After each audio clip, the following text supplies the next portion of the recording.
vers 1 af tot vers 8 en dan ook uit Johannes 21 vers 15 en tot 17.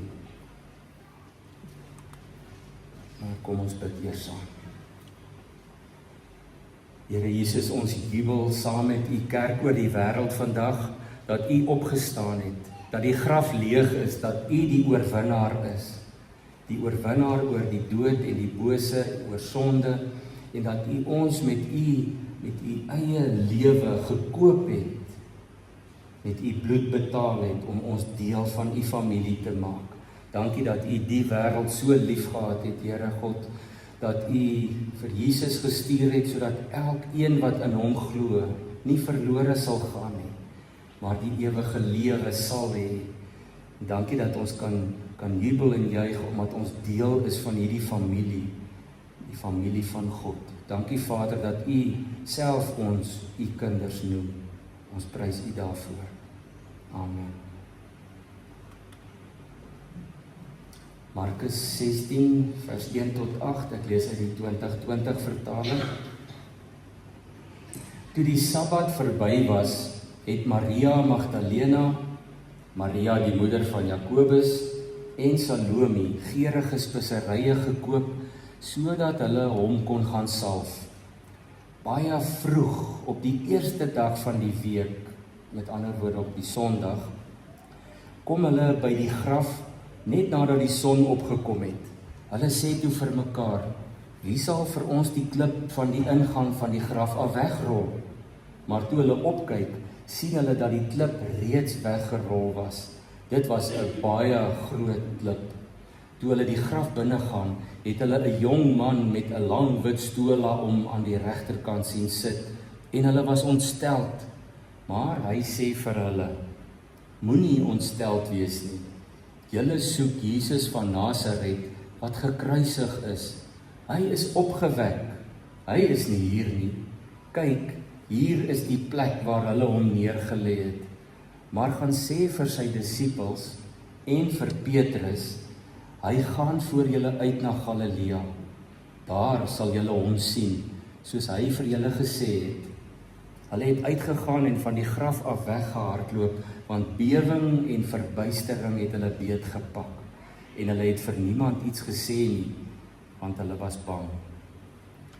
En dan ook uit Johannes 21, as u wil blaai, maar u kan maar net luister ook, is baie bekende verse, vers 15 tot 17, in Johannes 21, vers 15, is nou na die opstanding, en die disippels, Petrus het gesê, ag, hy gaan maar weer vis vang, en toe het Jesus hulle daar op die strand gekry, en hy het vir hulle ontbyt gereed gehad, en dan lees ons in vers 15, toe hulle klaar was met ontbyt, vra Jesus vir Simon Petrus, Simon, seun van Johannes, het jy my baie lief, meer as hulle hier?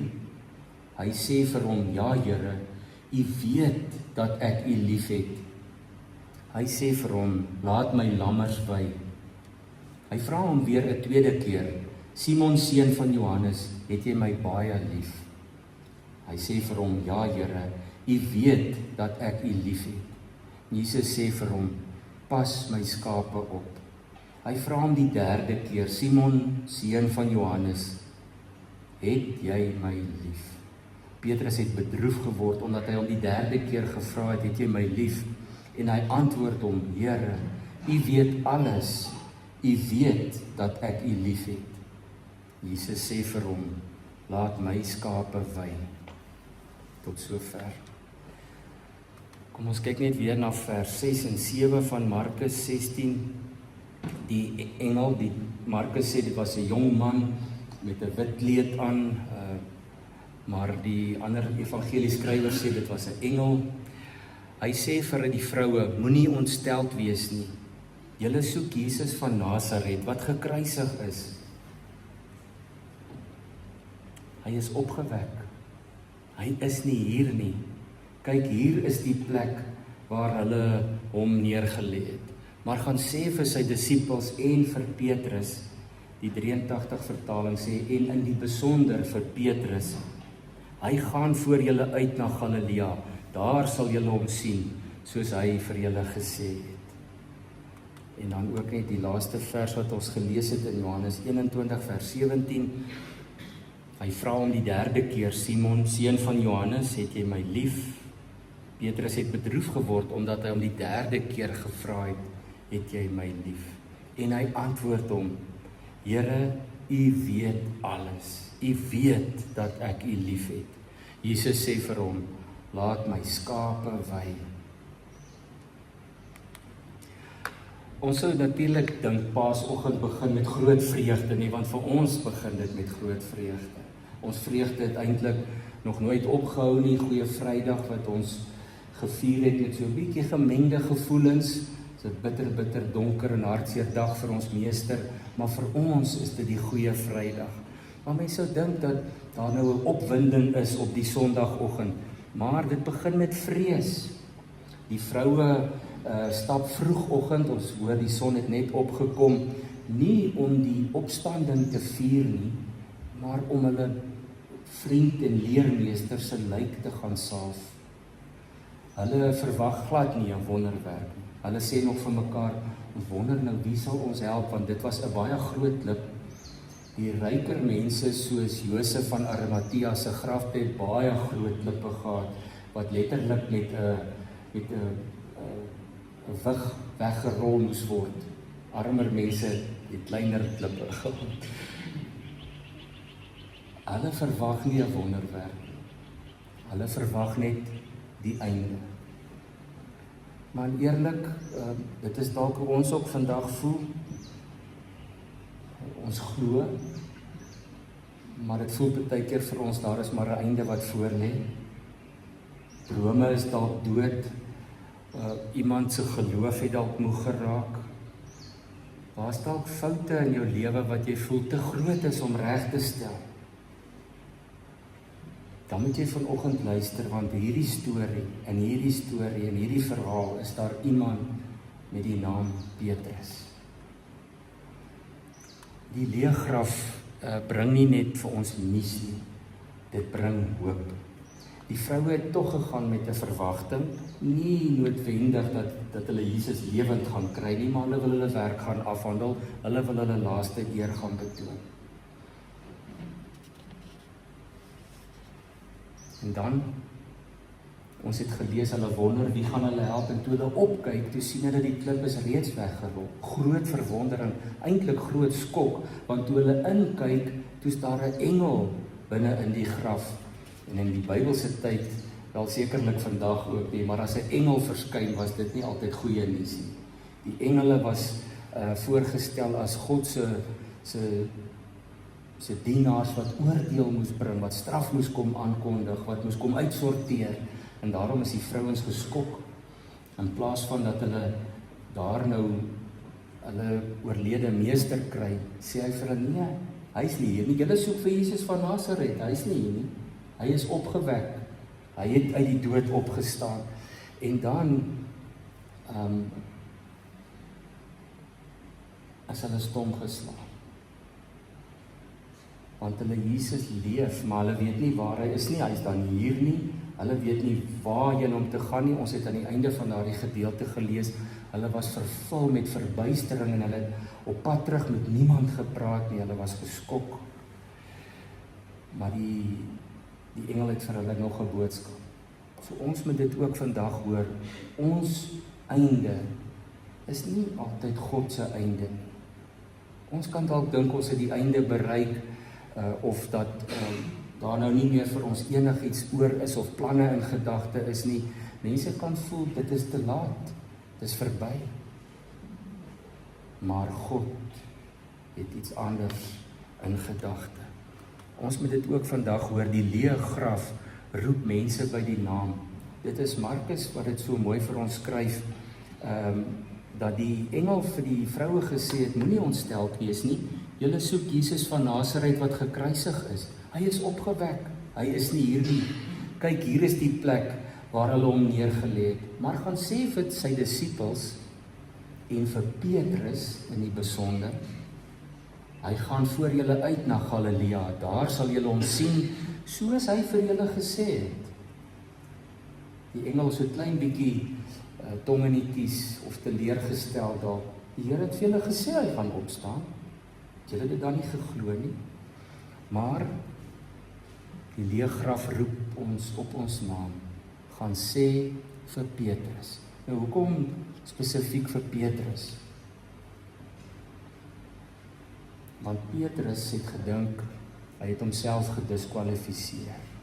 Onthou, ons weet dit mos nou, Petrus het nie vir Jesus net verloon nie, hy het hom met oortuiging verloon. Petrus was dalk impulsief, maar hy was nie bang nie, dis nou nie pik op Petrus dag nie. Maar Petrus het heel wat foute gehad, soos ons almal maar hy het ook goeie sterkpunte gehad. Hy was die leier van die disippels. In Markus 1 vers 18 lees ons toe Jesus daar die eerste klompie 4 vissermanne roep, hom en sy broer Andreas en Jakobus en Johannes, het hulle dadelik hulle nette gelos en gehoorsaam vir Jesus gevolg. Petrus was ook die enigste een wat op die water wou loop. Daar was sy geloof nog sterk, hy klim uit die boot uit. In Matteus 16 vers 16 lees ons dat die Here vra vir die disippels, wie sê die mense is ek? En dan gee hulle so 'n paar antwoorde en dan sê Petrus, Here, U is die Christus, die Seun van die lewende God. So hy het deur die Gees baie insig gehad. Daar in die tuin van Getsemane, kan jy onthou, is dit Petrus wat vorentoe storm om Jesus te verdedig en hy kap Malchus se oor af. Dit kan dalk teen hom tel dat hy dit gedoen het nie. Soos in ander tye ook, ander geleenthede. In Lukas 5 vers 5, Lukas vertel vir ons die roeping 'n bietjie anders. Hy sê Jesus kom daar aan by die vissermanne en Petrus is nog op die boot besig, hy het niks gevang nie die nag lank. En hy sê vir hom, gooi die net ander kant uit. Petrus begin onmiddellik teestribbel. Hy sê vir hom, ag nee wat, ons het die hele nag gewerk. So Petrus kon ook 'n bietjie teestribbel nie. Nou, hy het wel op die water geloop, maar onthou hy het ook baie vinnig begin sink. Toe sy geloof hom daar in die steek laat. In Johannes 13, net voor die instelling van die nagmaal, lees ons Jesus was die disippels se voete, maar Petrus protesteer hewig. Hy sê nee, as nie 'n manier wat hy my voete gaan was nie. En dan, nie lank voor dit nie, in Markus 14 vers 31, het Petrus baie driftig verklaar dat al sou almal vir Jesus verlaat, hy sal dit nooit doen nie. Hy sê, ek sal saam met u sterf. En net 'n paar ure later, in Markus 14 lees ons en in die ander evangelies, hoe dat Petrus vir Jesus 3 keer verloon. In vers 71 van Markus 14 staan daar, die 3de keer het hy begin vloek en hy sweer, daardie man van wie julle praat, ken ek nie. Dis ons ou Petrus daar. Hy's nie skynheilig nie. Hy's eerder net baie passievol en effens onstabiel, dalk baie impulsief, maar dit is hoekom ons met hom kan identifiseer. Dit is hoekom hy vir ons so naby aan die lyf voel, dis hoekom ons hom verstaan. En daarom kan ons ook luister dat die engel sê vir die vroue, nie net gaan sê vir die disippels soos die ander evangelies dit stel nie, in die besonder vir Petrus. Die Here roep ons op ons naam. Die opstanding is baie persoonlik. Ons moet dit nie net sien as hierdie wonderlike, dit is wonderlik, dit is die grootste wonderwerk, en dit het ons lewens gered, dit het die wêreld verander, maar dit is vir jou persoonlik. Asof jy jou eie naam daar kan insit. Gaan sê vir die disippels, en gaan sê vir Willem, gaan sê vir Sandra, gaan sê vir Jakob, dat elkeen van ons wat dalk voel, ons het onsself gediskwalifiseer, kan hoor die Here roep deur sy engel. Die leë graf het ook kom herstel wat gebreek is. Paasfees wys vir ons dat, behalwe dat Jesus finaal oorwin het, het hy met sy opstanding ook versoening gebring, en ook vir my en jou, ek en jy is versoen met God. Hy het verklaar dat hy nou vrede het met ons. Daar op die strand in Johannes 21 hanteer Jesus vir Petrus baie anders as wat ons dalk sou, nee. Ons sou dalk vir hom gevra het, hoekom het jy my verloon? Hey, wat is jou storie? Jesus doen nie dit nie. Hy vra vir hom, het jy my lief? Jesus werk nie met die fout nie, hy werk met die hart. Petrus se 3-malige verloning word heel interessant 3 keer herstel, nee? Ek dink die Here het dit met 'n doel gedoen. In vers 17 het ons gehoor, hy het hom die 3de keer gevra, het jy my lief? Petrus is moedeloos en hartseer. Hy sê, Here, U weet alles. U weet dat ek U lief het. Die 3de keer bevestig Jesus sy roeping. Pas my kudde op, laat my skape wy, kyk na my skape. Petrus wat geval het, is ook nou Petrus wat herstel is.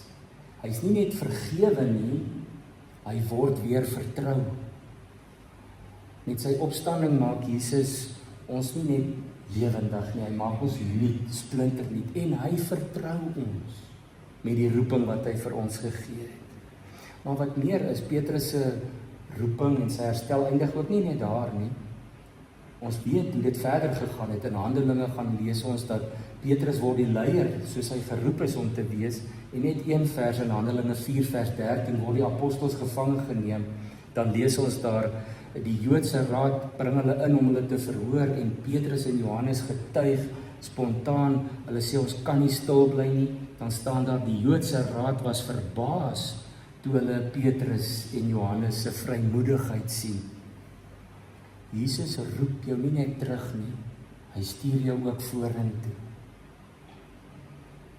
Die graf is leeg, Jesus leef, en Petrus is herstel, en daarom kan ek en jy weet, jou storie, my storie, is nie verby nie. Aangesien die graf leeg is daar hoop vir mense soos Petrus, en vir my en vir jou. Amen. Kom ons bid saam.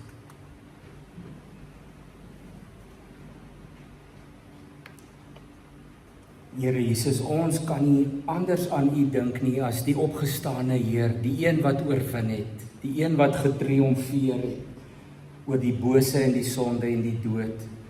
U wat ons lewens kom verander en kom nuut maak het, U wat versoening gebring het, vrede, dat daar nou vrede is tussen God en ons.